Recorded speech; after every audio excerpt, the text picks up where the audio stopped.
আসসালামু আলাইকুম। Hello everyone, কেমন আছেন সবাই? আশা করছি সবাই আল্লাহর রহমতে বেশ ভালো আছেন। প্রথমত এই নয়েজের জন্য দুঃখ প্রকাশ করছি। মাইক্রোফোনটায় হয়তো অতটা নয়েজ ক্যান্সেলেশন হবে না। এখন মূলত যেহেতু একটা রোডের সামনে আছি, তো এটা মূলত আপনারা এর আগে হয়তো দেখেছেন ভিডিওর মধ্যে। এই এরিয়াটাও আপনারা দেখেছেন। আমরা এখন মসজিদে নববীর দিকে যাচ্ছি মূলত। জহির খান ভাই, এখানে আসিফ ভাই, এখানে আওয়াল ভাই আছেন। যে টপিক নিয়ে আপনাদের সাথে একটু ডিসকাস করি, বেশ অনেকেই জানতে চাচ্ছিলেন যে মদিনাতে বাইকে ফুড ডেলিভারি আপনার কেমন সুবিধাজনক বা কাজটা কিভাবে করা যায় বা কিভাবে কাজগুলো করে এটা নিয়ে ডিসকাস করার। তো সেটা নিয়ে আপনাদের সাথে একটু কথা বলি এবং পাশাপাশি আপনারা আমাদেরকে একটু কমেন্টসে জানান কে কোথা থেকে ভিডিওগুলো দেখছেন, ভিডিওগুলো কেমন লাগছে আপনাদের কাছে। এই তথ্যগুলো আমাদের সাথে আপনারা একটু শেয়ার করেন। তো আপনাদের মূল টপিকের মধ্যে ফিরে আসি। টপিকের বিষয়বস্তু হচ্ছে মদিনাতে বা সৌদি আরবে আপনারা বাইক দিয়ে ফুড ডেলিভারি যদি করতে যান, তাহলে সেক্ষেত্রে কীভাবে কাজটা স্টার্ট করতে পারেন। প্রথমত আমি এখানে যে ইনফরমেশনগুলো পেয়েছি যে এটা একটা শরিকার মাধ্যমে আসতে হয় বা কেউ কেউ ফ্রিল্যান্সার ভিসার মাধ্যমে আসে। ফ্রিল্যান্সার ভিসার মাধ্যমে এসে তারপর নিজে নিজে ইকামা এগুলো করে, নিজের ইকামার উপর ভিত্তি করে তারপর এখান থেকে আপনার লাইসেন্স করে, ড্রাইভিং লাইসেন্স করে, তার এখানে ড্রাইভিং লাইসেন্সের কিন্তু ক্যাটাগরি আছে বেশ কয়েকটা। সেই ক্যাটাগরিগুলো ফিল আপ করে তারপর আপনার এই পেশায় যেতে হয়। এখন এই পেশায় আসলে কতটুকু কোনো ধরনের রিস্কি আছে কিনা বা কিভাবে এটা সুবিধাটা কতটুকু, আপনারা কিন্তু রাস্তায় অলরেডি দেখতে পাচ্ছেন যে রাস্তায় যদি আমি আপনাদেরকে একটু দেখাই, এখানে কিন্তু খুব হাই স্পিডে গাড়ি কিন্তু চলাচল করছে। মোটামুটি দেখতে পাচ্ছেন অনেক হাই স্পিডে গাড়িগুলো চলাচল করে। এই রোডগুলোর মধ্যে কিন্তু একজন বাইকারকে বা ড্রাইভারকে গাড়ি ড্রাইভ করতে হবে।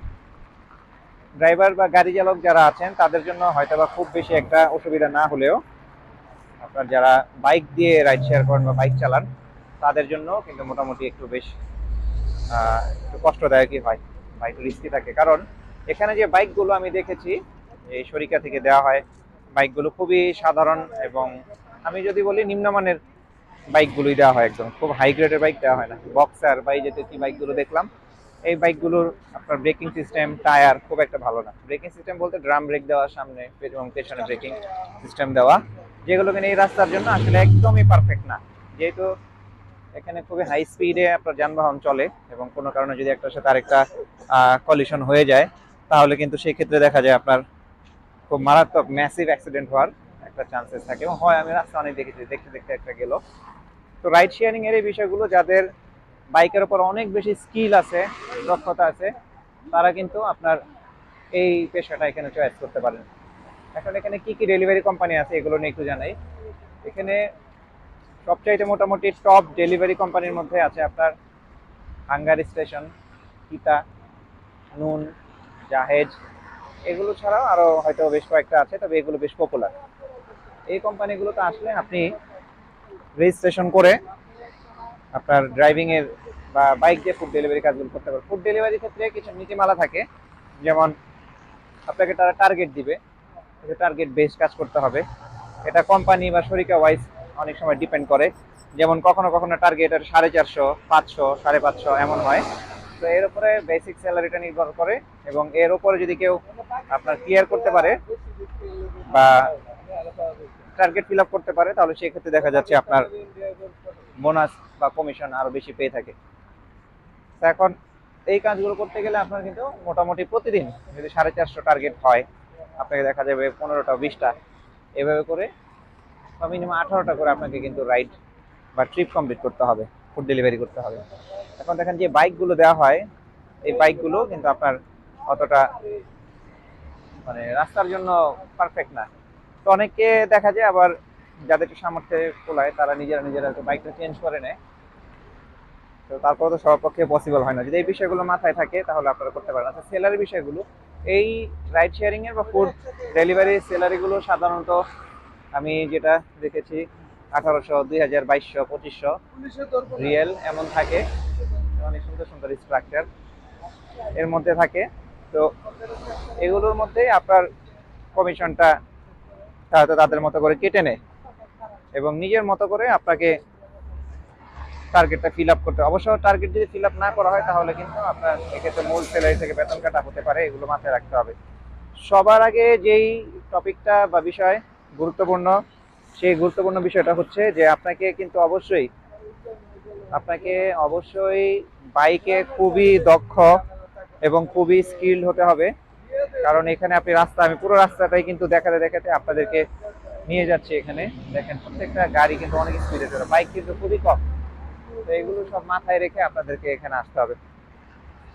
বাইক ডেলিভারির ক্ষেত্রে এখানে আসতে আমি যেটা দেখেছি, অনেকের ক্ষেত্রে 4 লাখ, 4.5 লাখ টাকা, 5 লাখ টাকা এরকম প্রয়োজন হয়, সবকিছু খরচ টরচ সহ। তবে আসার পর আপনাকে ড্রাইভিং লাইসেন্স করা, তারপর আপনার কোম্পানিতে থাকা, এগুলো অনেক ক্ষেত্রে কোম্পানি বহন করে বা আলাদাভাবে খরচ নিতে পারে। তবে এগুলো সবাই ক্লিয়ার হয়ে আসবেন।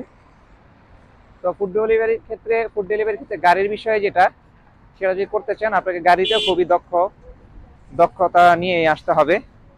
কারণ এখানে আপনার আইন কানুন খুবই কড়া। এখানে রাস্তায় কিন্তু রোড সাইন এগুলো যদি ব্রেক করেন, বাইকের ক্ষেত্রেও সেম, গাড়ির ক্ষেত্রেও সেম, এগুলো কিন্তু জরিমানা যদি আপনার হয়, তাহলে কিন্তু আপনার নিজেকে এগুলো বহন করতে হবে। তো এখন এগুলো মাথায় নিয়ে আসতে হবে। বাংলাদেশে যারা গাড়ি খুব ভালোভাবে ড্রাইভ করেন, আইন কানুন মেনে গাড়ি চালান, যারা আইন কানুন মানে না কিন্তু বাট আপনি মেনে চলেন, তাদের জন্য এখানে গাড়ি চালানো অনেকটা সহজ হবে।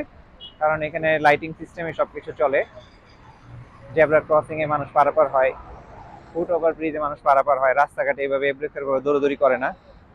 এখানে নিয়ম কানুন ভালো, জাস্ট আপনাকে মাথা ঠান্ডা রেখে হাই স্পিডে গাড়ি চালানোর মানসিকতা রাখতে হবে।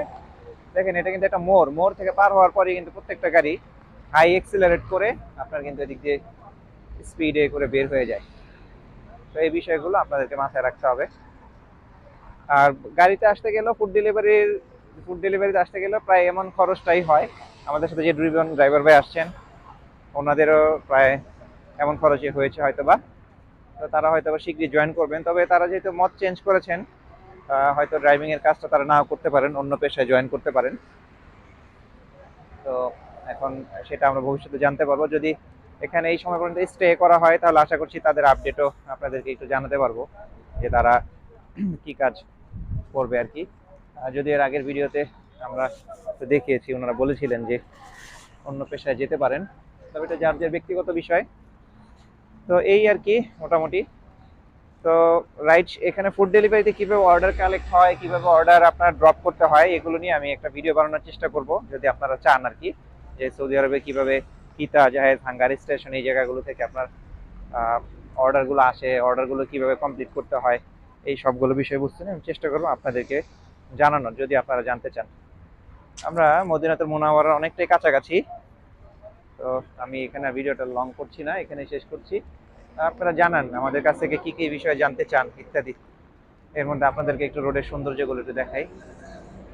এই বিশাল ফ্ল্যাগটা দেখতে বেশ ভালোই লাগে, মানে খুবই চমৎকার। আর এই জায়গাটা দেখতে পাচ্ছেন, এই এরিয়াতে মোটামুটি আপনার দেখা যাচ্ছে যে ট্যাক্সি ক্যাব মানে প্রাইভেট গাড়ি নিয়ে ট্রিপ দেয় এই।